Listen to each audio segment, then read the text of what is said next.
This is Histories and Mysteries. I'm Ashley. I'm Jessica, and on this week's episode, Ashley is going to be talking about the murder of Sarah Beasley and John Salazar. Yeah. And I am going to be talking about the Schuyler sisters. Yay, I'm very excited. I know only of them from Hamilton. Yeah.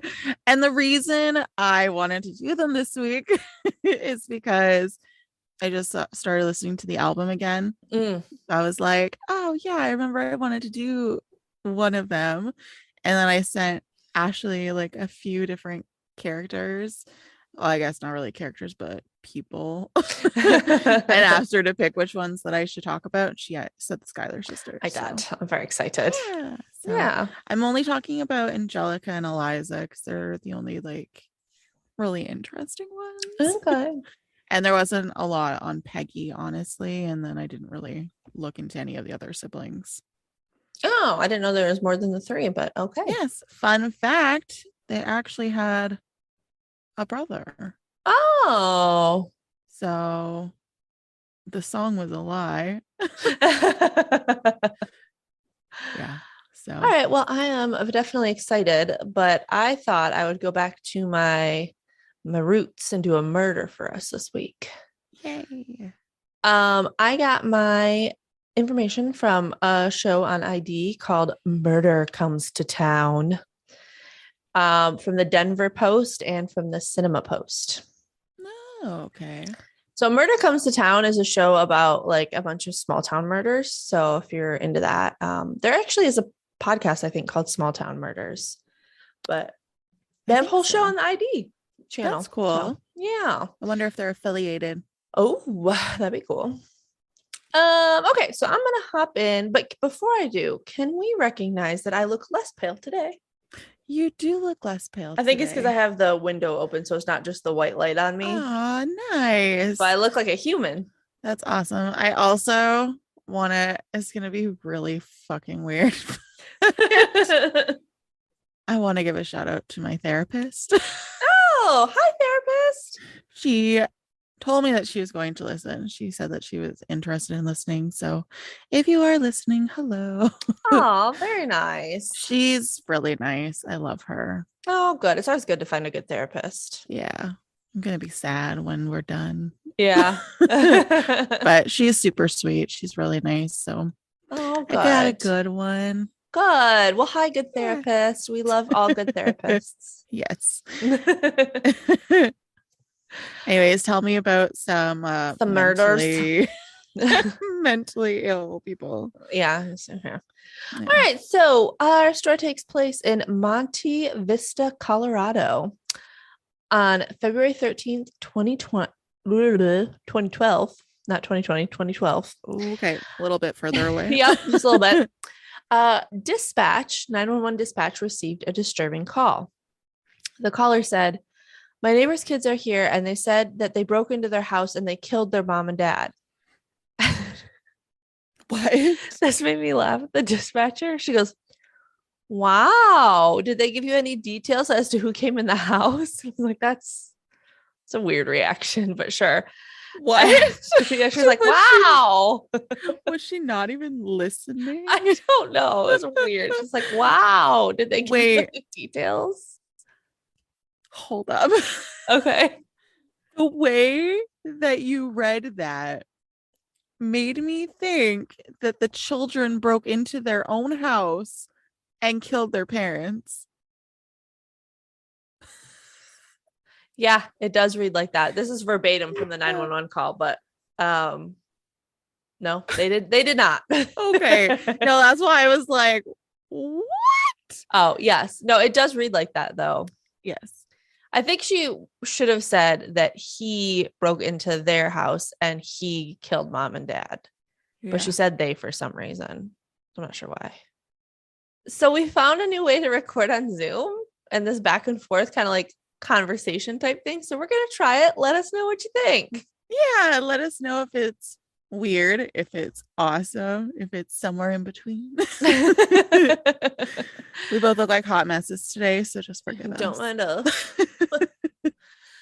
Okay, so then the caller said they said some guy with a mask on, get somebody here, my God.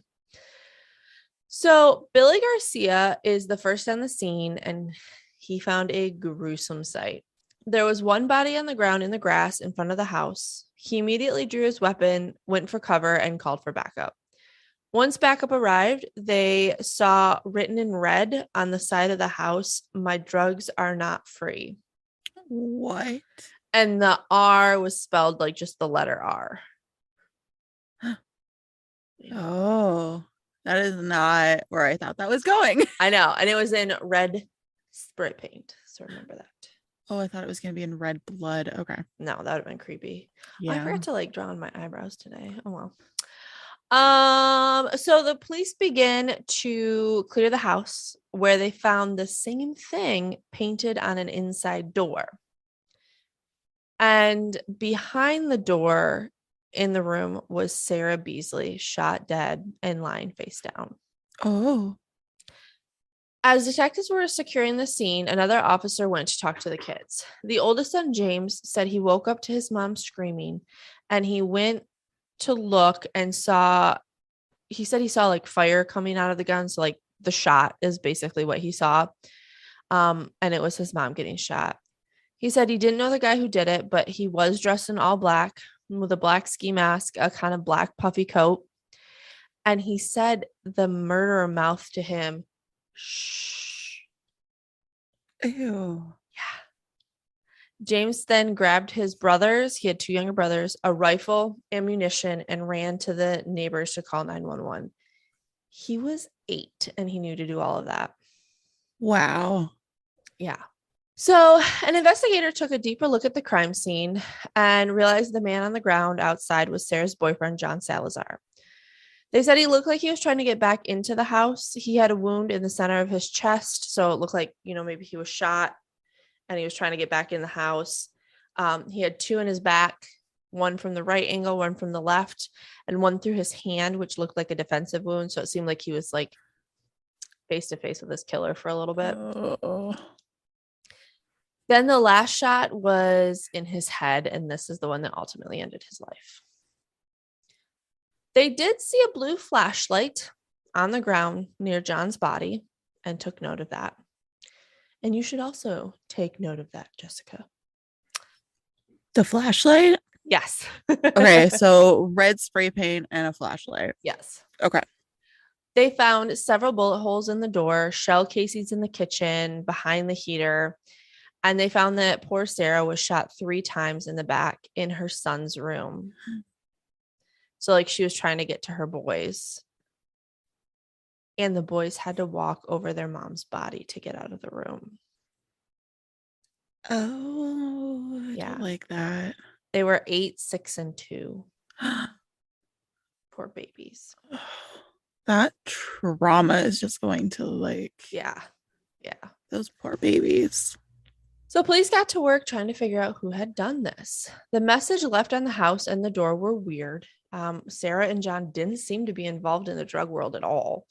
John had been an elementary school janitor for 30 years and was really well known in the community, and everybody really, really liked him. And Sarah at the time was going through school to be a counselor and was a single mother to 3 boys. So it's not like she had a lot of time for recreational drugs. Yeah. Her 2 eldest sons, their father died in a boating accident in 2008, but her youngest son father was a truck driver who lived nearby. So he was still, a part of the kid's life and everything. So John and Sarah met. This is a really cute story. So John was doing the crosswalk sign for the elementary kids, and Sarah went by that place often, and they were immediately attracted to each other. And so one day they finally decided to exchange numbers. Oh, that's so cute. Isn't that cute? And they ended up moving in together, and they shared the house, those 2, and then her 3 boys. While the police were looking through the crime scene, they also found Sarah's phone, and they saw that her last incoming text was from an out-of-town number, and it belonged to a Leon Parrish, but no one knew who that was, which is surprising in such a small town. So they knew he had to be not a townie. He had to be out of town. Yeah. And his last text to Sarah was at 4 a.m. and it said, "Are you awake?" Sounds like a booty call to me. Yeah, nothing after like midnight is anything but a booty call. Yeah. And John and Sarah were murdered less than a half hour later after that message. Oh my gosh. Yeah. But looking through the messages, police got the idea that Leon did like Sarah and wanted a relationship with her, but Sarah did not. So Leon became suspect numero uno. Yeah.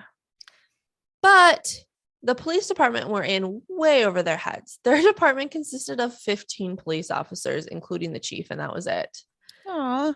Yeah, and they didn't even really have a dedicated detective department. So they ended up calling in the Colorado Bureau of Investigation and the FBI, which good on them because, sometimes egos can get in the way and they don't do that. But these guys did. They're like, you know what? We need help. I really love that. Yeah, I do too. So police started canvassing the neighborhood to see if anyone saw anything, but no one did. And almost everyone they asked said that neither victim had any history of drugs, so that message was hella weird on their door. They did finally track down Leon Parrish in Salt Lake City, Utah. And during the time of the murder, he had to check in for work. And at the time that he checked in, there was no way he could have gotten to and from Colorado in the amount of time. So he was ruled out. But then someone showed up at the police station of his own free will. Oh. It was the father of Sarah's youngest son, Daniel Beasley. Apparently, Sarah's mother had called him and told him that Sarah had been murdered and that he should go check in with the police as soon as possible. Police did use this time to do some questioning of Daniel. They asked how his relationship with Sarah was. He said it was fine. There weren't any issues. He could see his son whenever he wanted. Like there wasn't any custody issues going on, nothing like that. And so then they, of course, asked him, where were you, the night of the murder? And he said he was working. He took a load up to Grand Junction. And on his way back, he stopped in Montrose and slept for 7 hours or so and then drove home. Remember, he was a truck driver. Mm-hmm. And he got kind of offended by the questioning, but police just reassured him that they were doing their job and asking everyone questions. And I can kind of get that, where you get a little like, why do you think I did? Like, why are you asking me these questions? But like you literally show up at the police station. Yeah. They're obviously going to question you. Yeah. So then the detective started to ask about stuff at the crime scene, specifically the blue flashlight. He's like, do you know anything about blue flashlight? And he was like, oh yeah, that's mine. And the detective was like, excuse me? Why was it there? No kidding. And then he's like, why are you questioning me? Yeah. What a dumbass. And so my first thought was, that's really freaking weird because who remembers where they leave a random object like that, right? Yeah. But then this made sense. So he said that Sarah was having some car problems the week before and asked him to come look at it. And when he packed up to leave, he left the flashlight there on accident. And Sarah had called him the next day to say, hey, you left your flashlight here. And he said he'd stop and pick it by Monday. So like nothing to see here, move along. Who doesn't own a flashlight though? And it just seems weird that it's okay. Never mind. I honestly was like, I was thinking that when you said blue flashlight, that it was like the blue light of like the blue light. And I was like, oh, that's not super common, but no, just regular flashlight color blue. Yeah. Okay. Yeah. So after the sergeant spoke with Daniel, he headed over to his old friend's place and who happened to be Daniel's boss. And he said, hey, can I search Daniel's truck and look at the road logs? And his buddy was like, yeah, sure thing. No problem. Go for it. Inside the truck, he found a blue cooler with beers and a bag of ice, which makes sense if he had spent the night in his truck the night before. And his logs matched his story as well. So if the road logs are truthful, Daniel was not by Sarah's house at the time of her and John's murder.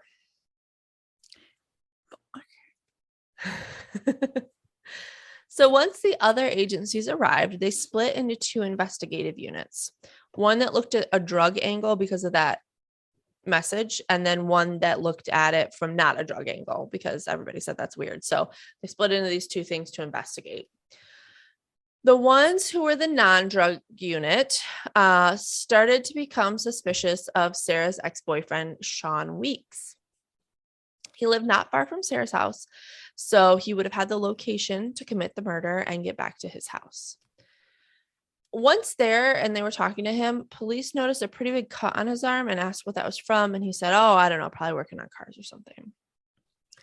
They then asked where he was the night of the murder. And he said, I was home sleeping, but he didn't have anybody to corroborate that, which that always sucks. Like if that's really what you're doing, like who, if you live alone, you don't have anyone to corroborate that for you. So that sucks. But yeah, like ask my cat. Yeah, exactly.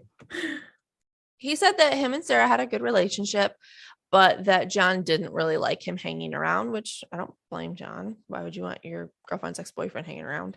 Yeah. He said, but that, didn't give him a reason to kill John, and he didn't know anyone that would have a reason to kill John. So anyway, they went back to Sarah's mom because at this point they had nothing. They had nothing to go on. Every lead they had just led to nothing. Like they had nothing. So they're like, well, let's go back and talk to Sarah's mom and see if, she can remember anything else, if anything else jogs their memory. Like they're grasping at straws at this point.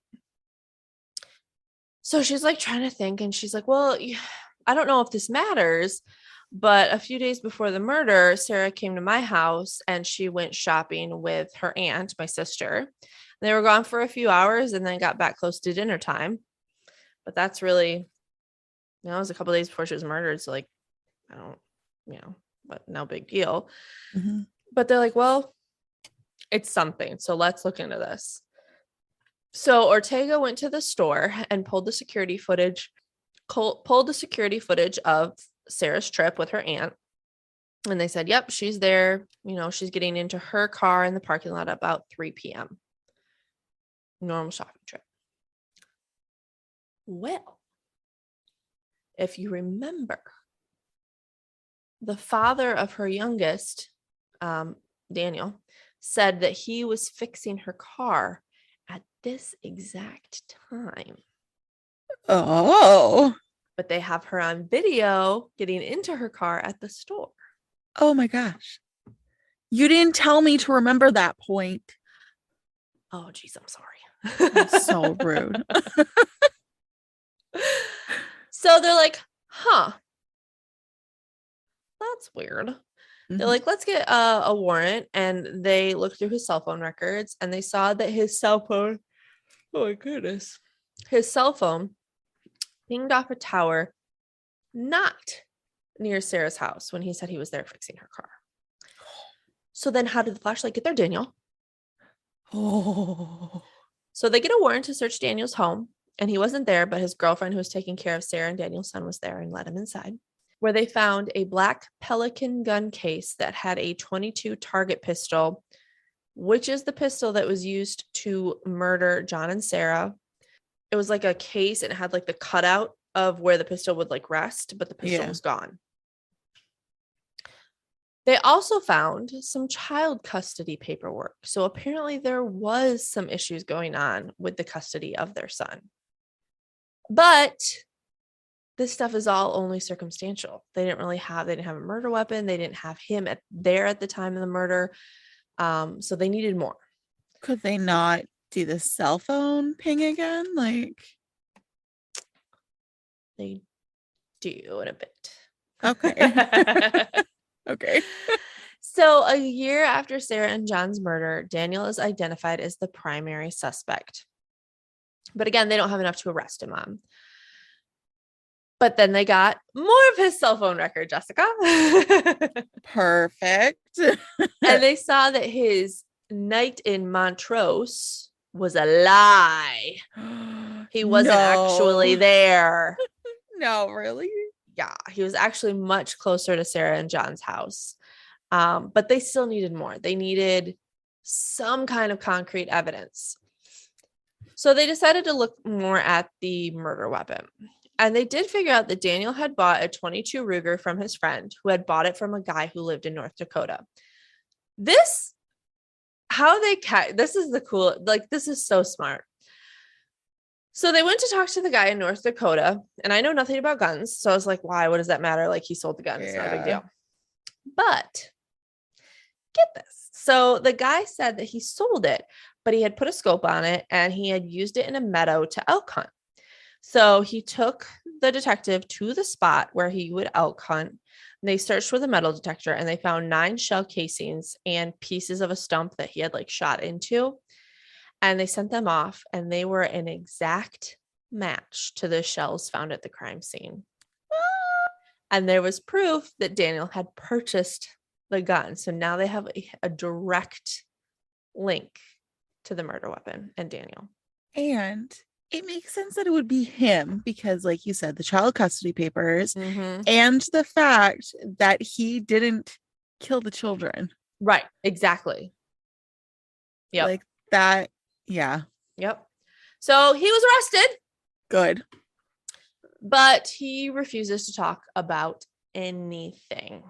Of course. They also charge him with, and I loved this.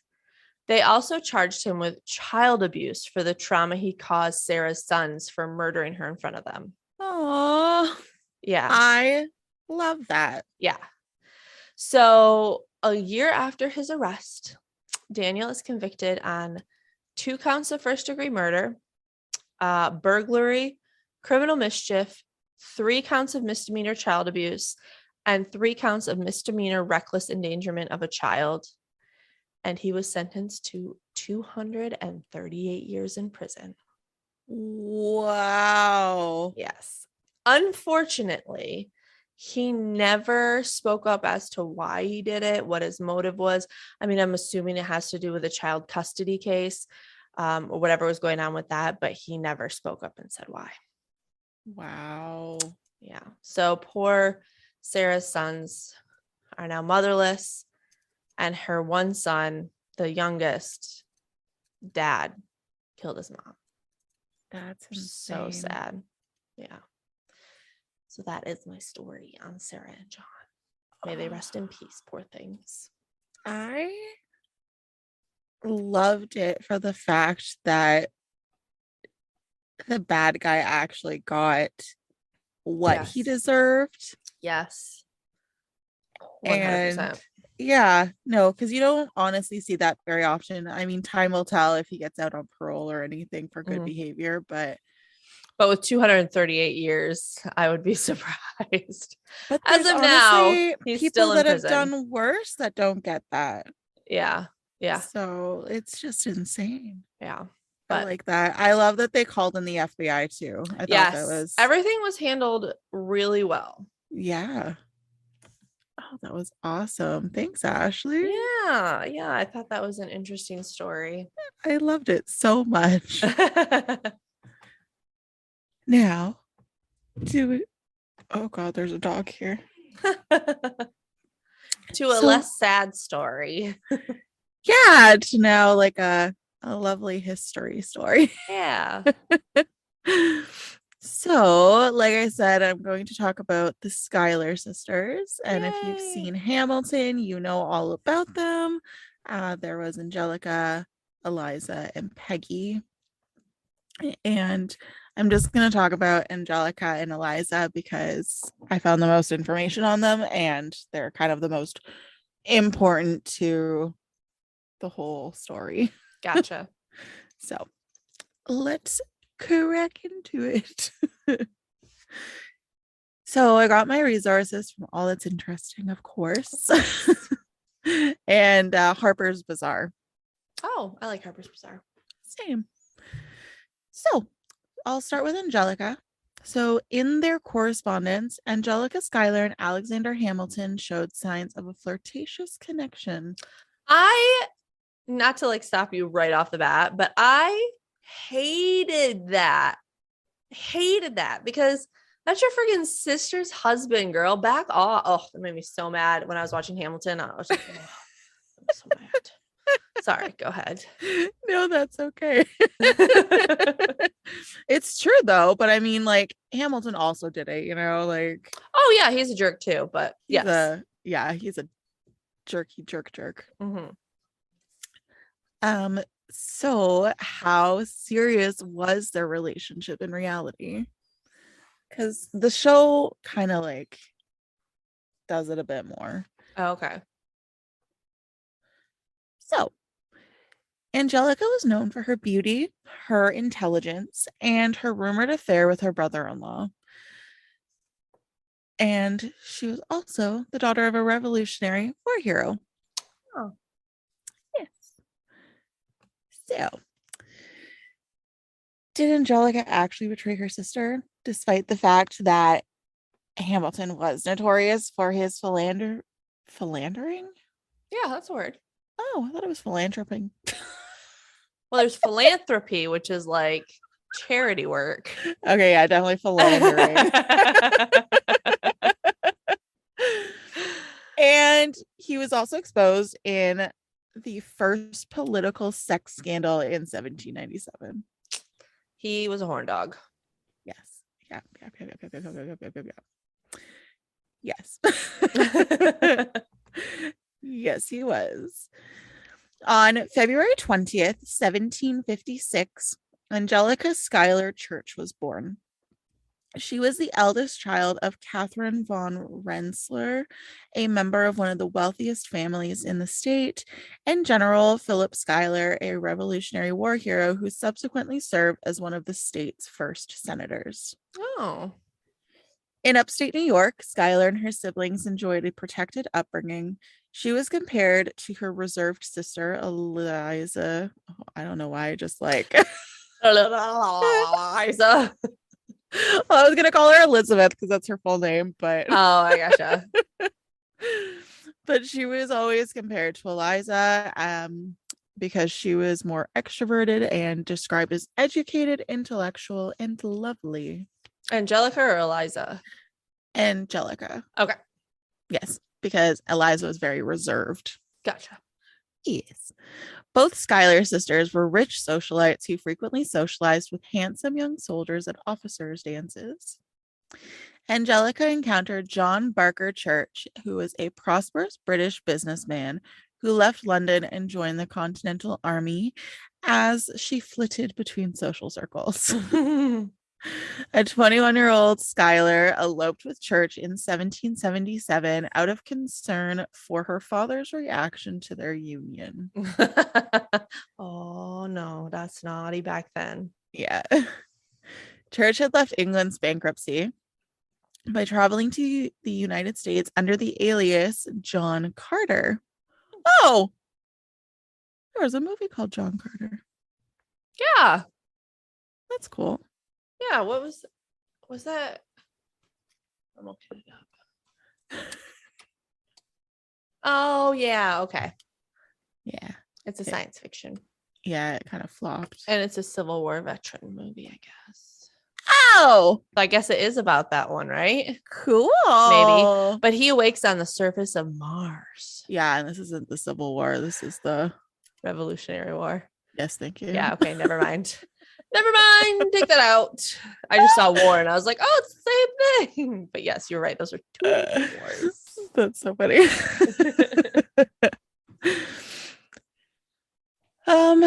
He achieved financial success by serving as a supplier to both the French and American forces.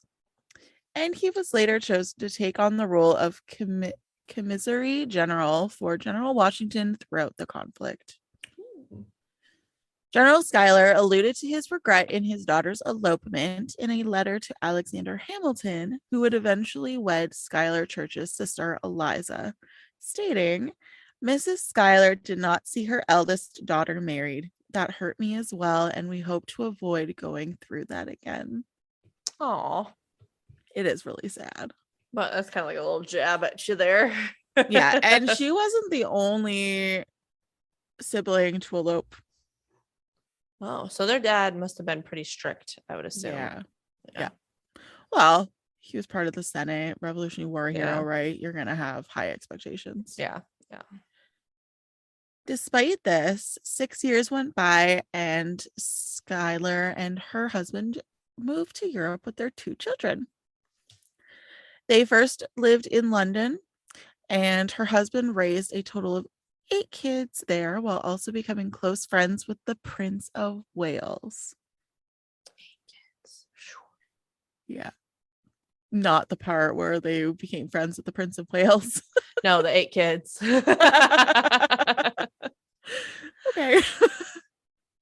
When Church was chosen to represent Britain in the British Parliament in 1790, the couple's social standing further increased. Additionally, Schuyler spent a lot of time in Paris. Due to the prominence of her family, the marriage of her sister, and the political ties of her husband, Schuyler frequently hosted prominent dignitaries and public figures in the affluent Parisian circles. Oh. Despite the fact that her husband was a politician, Angelica Schuyler was astute enough to establish her own network of power in Europe. In the presence of diplomats, artists, and academics alike, she held her own. She frequently threw parties with a distinguished guest list that included political heavyweights like Edmund Burke and the Marquis de Lafayette, who escaped from a Prussian jail with the aid of her husband. Lafayette. Lafayette. Guns and Chips is like my favorite song. It's a good one. It's so good. And I had it on repeat until I could get it word for word through that insane first part. Like, oh my God. That's awesome. My throat hurt. I was singing that song so much, trying to get it perfect. And Lafayette escaped from a Prussian jail with the aid of Angelica's husband, which is kind of cool. Yeah. And they also partied with artists like John Trumbull and Richard and Maria Causeway. Ah, yes, John Trumbull. Mm-hmm. Is he good? No, I'm totally bullshitting. I have no idea who that is. Oh. I'm glad I'm not the only one. It's so funny. We're uncultured swines. It's okay. Around 1786, Maria Causeway introduced Angelica Schuyler to Thomas Jefferson. The daughter of the Schuylers, Catherine, known as Kitty, went to the same school as Jefferson's own child. Kitty even became something of a ward for Jefferson. So they're like really involved in everybody's business and lives. And yeah. One of the most well-known rumors about Angelica, however, like we talked about earlier, was that she was having an affair with her brother-in-law, which makes me even more mad because she eloped with her husband. So it's like, you made this choice, you eloped going against like your family's wishes, which is fine, but then you're gonna flirt with your sister's husband. Yeah, Jessica, I cannot. Yeah, it's not great. But is it true? Oh, is it not? That would make me happy. The two developed a strong bond and frequently wrote one another. Schuyler once asked Hamilton in a lighthearted letter with a postmark of February 19th, 1796, to assist her in finding a home before her family returned to New York from Europe. So Angelica said, quote, "I am sensible how much trouble I give you, but you will have the goodness to excuse it when you know that it proceeded from a persuasion that I was asking from one who promised me his love and attention if I returned to America," unquote. Yeah, that doesn't sound good. Also, why are you writing your sister's husband? Why don't you write your sister? Yeah, ask her to find you a house. But she just wants some love and attention. Yeah, she just wants attention is the issue. Schuyler's own admissions of her love for her brother raised even more concerns about their connection. In one of her letters, she bluntly admitted to her sister that she loved Hamilton very much. And if you were as generous as the old Romans, you would lend him to me for a while. Ah! The nerve! Oh my God. If I was Eliza, I'd be like, poor time to murder Eliza. some sisters. Well, listen, murder was pretty common back then, so yeah, considering in this like Hamilton story alone, at least Like him and his son both died in duels. Let's go, Angelica. Bring it on, bitch. That makes me so mad. Oh my gosh, that's so funny. Later though, Hamilton was involved in a sex scandal involving a married woman named Maria Reynolds, which made many people think that he might also be having an affair with Angelica. I mean, you have one affair. What's to stop you from having another? Exactly. Later, Angelica and her family made their way back to New York, where she built a mansion for herself. During this time, she didn't correspond with Jefferson or anyone else much, but her daughter Kitty kept up the correspondence. Until her death at the age of 58 in 1815, Schuyler lived in New York with her family. Her husband, or in some articles it was her son, also purchased a little town in 1800 and named it after her. So they named it Angelica. Oh. It's a little town in New York. Oh. Apparently you can still visit it. Interesting. Yes. So that was all about Miss Angelica Schuyler. Not a fan. I found it really interesting to learn how connected she was with everybody, though. Sure. I'm just kidding. I'm looking up Angelica, New York right now. Oh, nice. It looked interesting. Let's see what's the population really quick. 1,358 people. That's adorable. Let's go. Let's go. Let's go. Okay.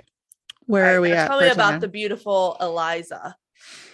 Eliza and every time that's what is in my head every single time. So now I'm going to talk about Elizabeth Schuyler, who we will fondly call Eliza Schuyler. I love that name. It's so pretty, Eliza. So pretty.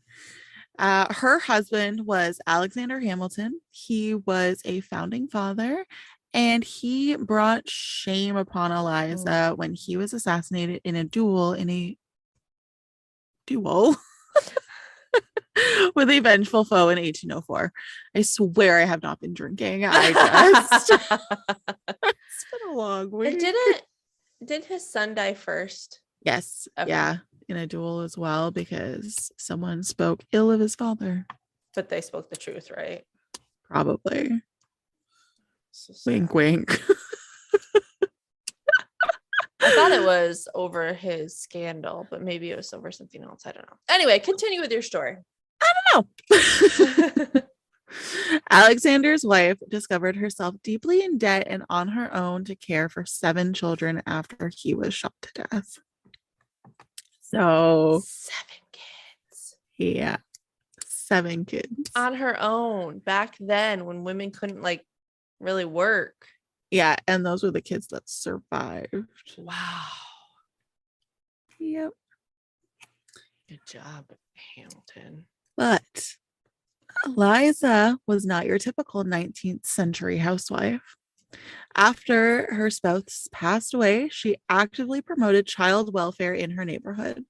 Despite how she had been humiliated by her husband in a highly public extramarital affair years before, she even used her power to restore her spouse's moral standing.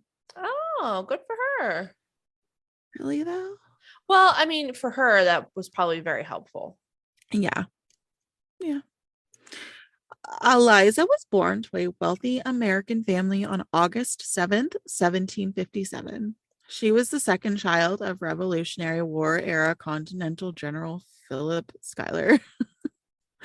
One of the wealthiest and most powerful families in the state of New York at the time was the Van Rensselaer family, of which her mother was a member.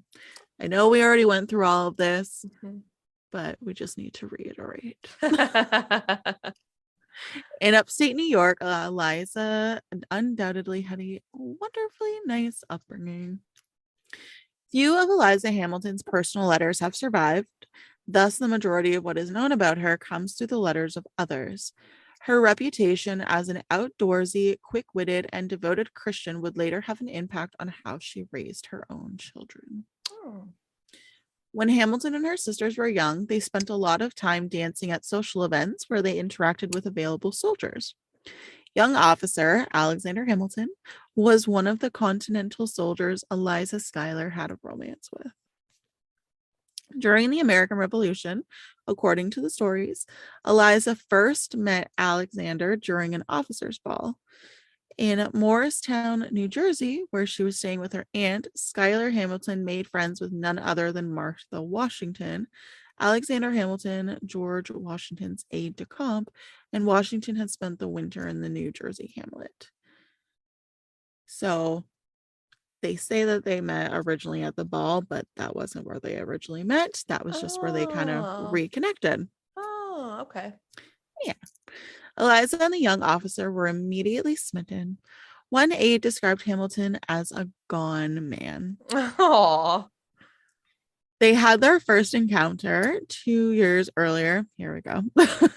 At the residence in Albany, probably as a result of Philip Schuyler and Alexander's shared political contacts. Eliza and Alexander then reconnected at the celebration in 1780, which led to a courtship and quick marriage.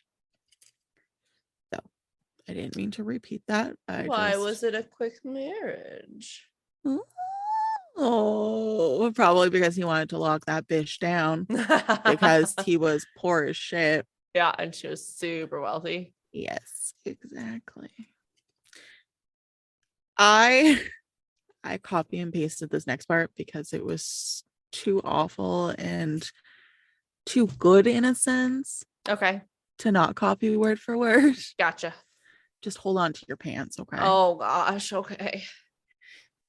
In one of his many love letters to his future wife, the young officer wrote, "I meet you in every dream, and when I wake, I cannot close my eyes for ruminating on your sweetness. However,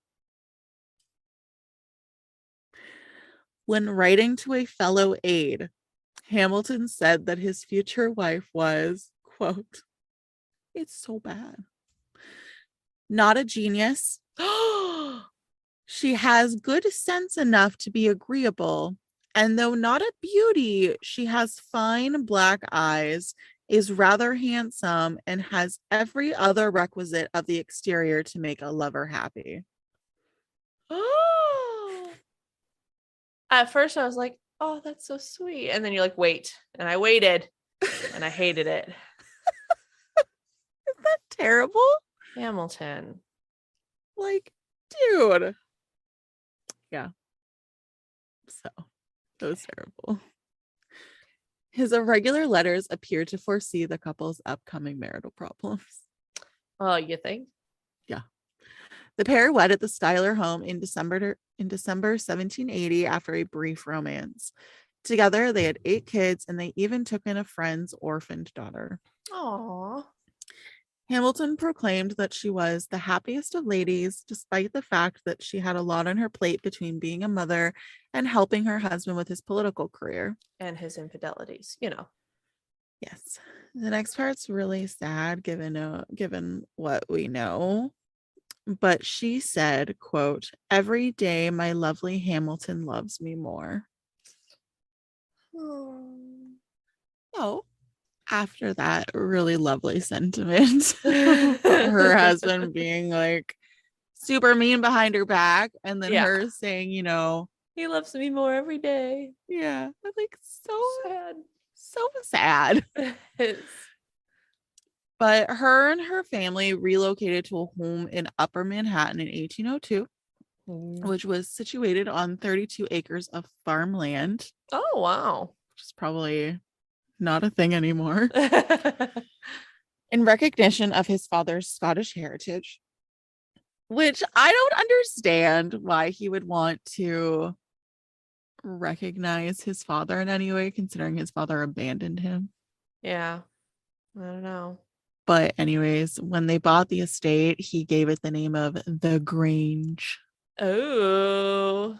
I don't know why. Eliza Hamilton turned out to be quite the benefit to his profession, despite what he might have thought about her.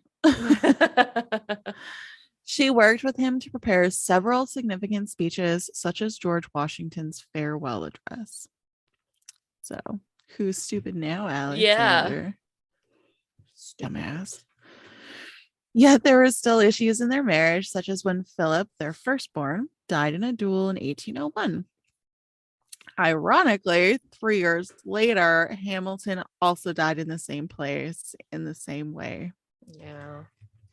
And also, that affair is just kind of in the background playing its part. It's there, but yeah, just doing its thing.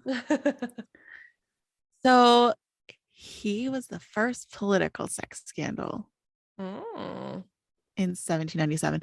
And the thing that always bugs me about this is that, he had this sex scandal, and because of that, he was never going to become president. Mm-hmm. I wish that would still pertain to today. That was always the one thing that always bugged me about that, was that he did that and he got that taken away from him. Why can't that just be upheld today? I mean, I don't think that your personal life like that should be taken into consideration when becoming president, unless you're like harassing women or like, stuff like that. But if you're just having an affair on your wife, like, I don't necessarily think that negates you as a president, but it would have taken care of Trump. But that's what I'm saying. Like, I don't think that Hamilton should have like had that opportunity taken away from him just because of that. Yeah. I mean, like, in today's society, like, they do worse things. Yeah. And they're still in power. So yep. Anyways. So this affair was a little bit more complicated though, because Maria and her husband had conspired together that they would blackmail Hamilton for money. That's what you get for putting your dick where it doesn't belong, Hamilton. Yeah. Trying to get ahead of the story, Hamilton published the Reynolds pamphlet, which was so stupid. Such an idiot. It was 100 pages describing the affair. 100 pages. What the fuck? Oh, hammy boy. Who needs 100 pages to describe an affair? Oh, hammy boy. Like, what? Like, what?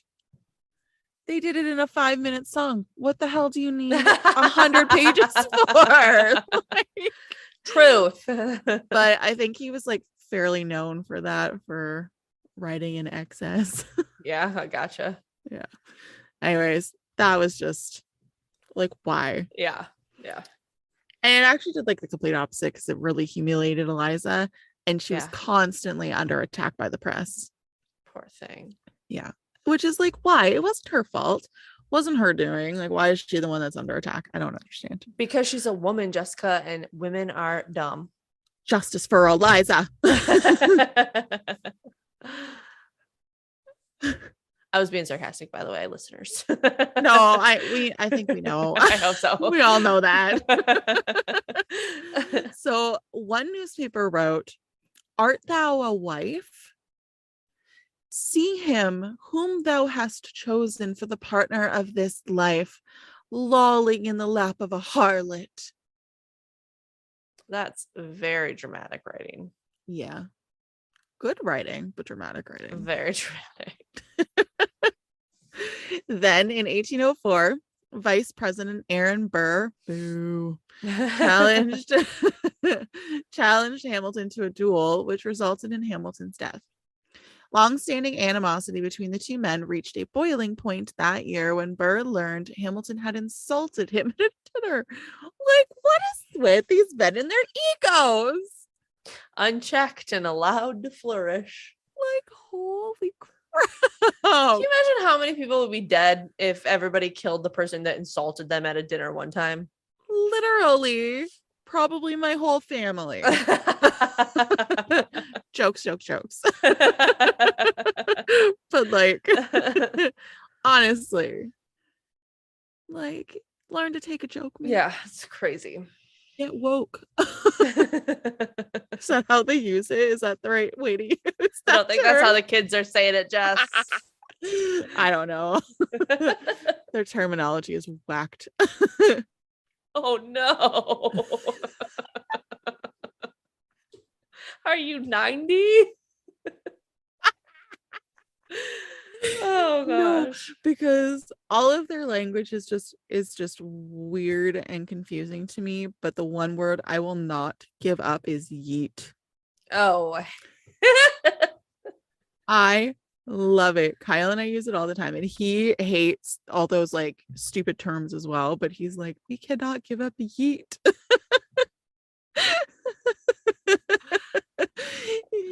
Yeah, it's just so funny.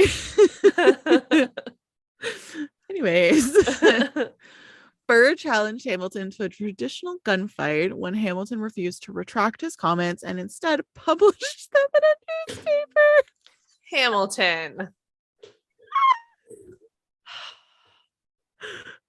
Oh my god. Hamilton. He was our founding father. Yeah, he was petty AF. Yeah. He's kind of a shitty person. He was a super shitty person. I'm pretty sure he had slaves as well. Yeah, that wouldn't surprise me. Yeah. Hamilton's father had fortunately given Eliza a little inheritance, which enabled her to support her children. Her husband's supporters and friends also contributed funds to allow the Hamilton family to stay on the estate. Oh, good. Yeah. One of her children remembered her at this time to be a skillful housewife, expert of making sweet meats and pastry. Aww. She made the undergarments for her children, was a great economist, and a most excellent manager. Oh, that's very nice. Isn't that so sweet? That is very nice. Eliza, however, did not wallow in her troubles. She became a member of the Society for the Relief of Poor Widows and Small Children and requested permission from Congress to inherit her husband's pension. Good. At least he'd give her something. Shit. She deserves that shit. Yeah. She went through enough with him. Jeez. She established the New York Orphan Asylum Society in 1806, which was the first private orphanage in the city. Oh, wow. Yeah, and she did that with a number of other local activists. So it wasn't just her, but still. Yeah. Pretty darn awesome. Yeah. She took over as director in 1821 and continued to be active until she was very old. Good for her. Yeah. She would also take and abandon kids herself despite her ongoing financial difficulties. Aww. A mission to preserve Alexander Hamilton's legacy was also launched by his wife, who enlisted biographers and aides to catalog and archive his writings. Sometime before she passed away, she did, for whatever motive, destroy her husband's love letters. Which the love letters to her? Yeah. Which, understandable. I'm surprised it took her so long to do that, but yeah. And honestly, it's so contradictory because she's trying to like restore his legacy while also simultaneously probably hating his guts. Yeah, maybe she just saw like what he did for the country, and was trying to. And honestly, like I don't know much about him, but like I think he did do a lot of good, right? Yeah, I think so. I mean, he helped write the Constitution and all that stuff. So yeah, so that's cool. That's good for him. Yeah, but also shitty individual, probably. Yeah. Don't come at me. I'm Canadian. I don't know anything. Sounds like he was a real dick. Yeah, I'm going off of a musical and and some things that I have read. Yeah. She passed away at what age, Ashley? 98. You were so close. 97. Oh, good for her. Yeah. And the orphanage she founded, which is still operated today, is called the Graham Wyndham Orphanage, and it is the oldest non-sectarian orphanage in America. Oh, wow. Yeah. And that is my story on the Schuyler sisters. Oh, I loved it. Thank you. That was really good. welcome. Honestly, anytime I listen to the play, like to the musical, I just want to do story. I just want to research all of them to actually know like what was going on and you stuff. should do Lafayette next week. Oh, okay. I can do that. I love Lafayette. Do you have any jokes for me? I do. It's a really cheesy one. Are you ready? Yes. Okay. Which bear is the most condescending? Pooh Bear. A panda. I love it. Oh, that was so cute. I have a couple of jokes from a listener. Oh, okay, perfect. Her name is Ashley as well. It was me. I sent him it. No, I'm just kidding. It wasn't, I swear. I have the Instagram receipts. So she sent these a couple weeks ago, and I said that I would tell them in like last week's recording, and I forgot. So okay. Sorry, Ashley. It's okay. She sent me 2. Okay. Why does the Norway Navy have barcodes on the side of their ships? I don't know why. So when they come back to port, they can Scandinavian. I like that one. Yeah. And then one more. What happens when Egyptians become teenagers? I don't know what. They experience angst. It's supposed to be angst, but it's spelled because of ankh, the ankh. Yeah. They experience angst. I think that's the joke, Jessica. But thank you for explaining it. Yeah, no problem. I got you. Oh my god. That was good. That's good. Thank you, Love Ashley. I really like the Scandinavian one. That was really hilarious. That was awesome. Well, if you want more of us lovely ladies, you can find us on Facebook and Instagram and YouTube. Yeah, and if you'd like to rate and review us, you can do so on Spotify and Apple Podcasts. Yay. Well, thanks for listening, everybody, and we look forward to bringing you 2 new stories next week. Bye.